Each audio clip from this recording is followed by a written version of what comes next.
Well, Chairman Casey, thanks for holding this hearing, and thank you, Chairman Bernanke, for appearing before the Joint Economic Committee at this critical juncture to discuss America's economic outlook.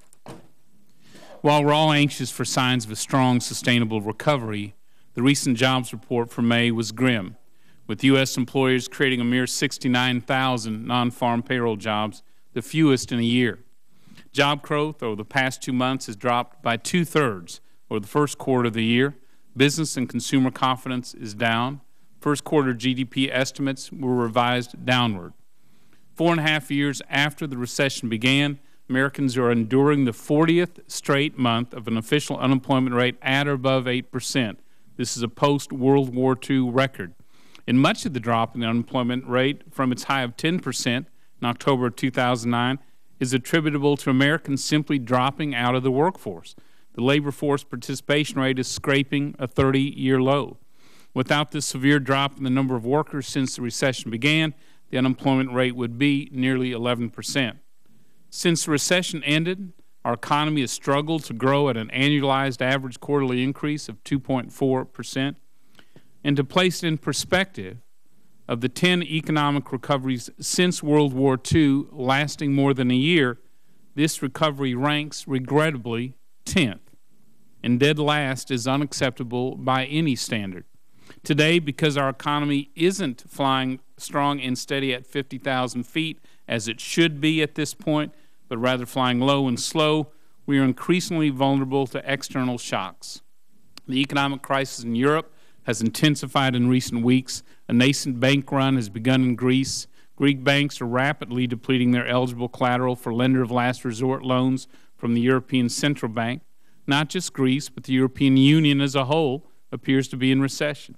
Questions of whether Greece or other member states of the European Monetary Union will exit the euro and reissue national currencies are dominating the news.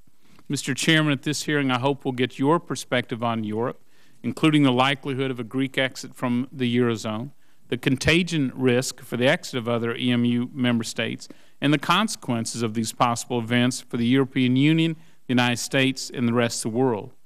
When you appeared before this committee last October, in response to a question about the tools you're considering to mitigate and limit the adverse economic impact on the United States, you testified that you believe the European Central Bank has enormous capacity to provide liquidity to European banks, that traditional currency swaps can provide dollar funding for global dollar money markets, that the main line of defense is adequate supervision of well-capitalized American banks, with the Fed standing ready to provide as much liquidity against collateral as needed as lender of last resort to the American banking system. Is that still your assessment? And are you considering any tools beyond those? In addition, American taxpayers and lawmakers, like their counterparts in Germany, are becoming increasingly concerned that they will be asked to bail out, however indirectly, struggling European governments and banks. There is a growing concern that the U.S. Treasury will try to bail out the Eurozone either directly through the Exchange Stabilization Fund or indirectly through the International Monetary Fund. The Fed has a challenge as well, explaining to a skeptical Congress why traditional currency swap lines with the European Central Bank will not turn into an indirect bailout of Eurozone countries. At the same time the European economies are weakening, growth is also slowing in both China and India. Given the prospects of a global slowdown, some economists are speculating that the Federal Reserve may initiate a third round of quantitative easing. Mr. Chairman, during the questions, I would like to discuss with you whether and under what conditions the Federal Reserve would consider launching a third round of quantitative easing. It's my belief the Fed has done all that it can do and perhaps done too much. Further quantitative easing won't stimulate growth and create jobs. There exists a real risk that the massive amount of liquidity the Fed has already injected into the economy could trigger higher inflation before the Fed can execute its exit strategy. I also believe another round of Fed intervention will increase uncertainty among job creators while ignoring the genuine reason for low business investment and job creation, which is sound, timely fiscal policy. The businesses I look to along Main Street aren't holding back on hiring because they're waiting to learn what the government will do for them. They're holding back on hiring for fear of what the government will do to them. the obsessive push for higher taxes on job creators, the unprecedented tax and fiscal cliff we face at the end of this year, the unsustainable structural federal debt and deficits, along with the flood of red tape, in fear of the consequences of the President's new health care law, these are the true drags on the economy. And no matter what actions the Fed takes, without strong leadership by the President today and action by Congress now on these fiscal issues, Americans will not see the jobs or the strong recovery we deserve.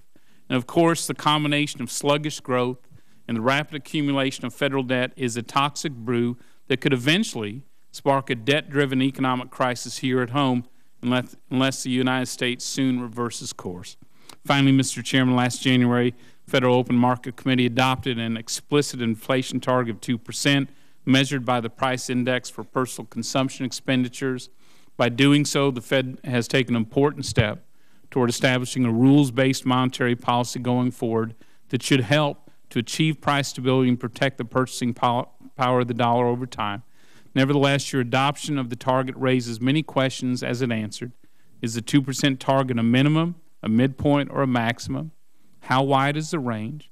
And how long will the Federal Reserve tolerate a deviance from the range before taking action? I also appreciate that you distinguish between that which monetary policy can control, namely prices, and that which monetary policy cannot, namely employment. By letter, I will request further clarification on this monetary policy statement in more depth. With that, Chairman, again, thank you for appearing before the committee. I look forward to your testimony. Thank you, Vice Chairman Brady. Just two housekeeping matters before I introduce Chairman Bernanke.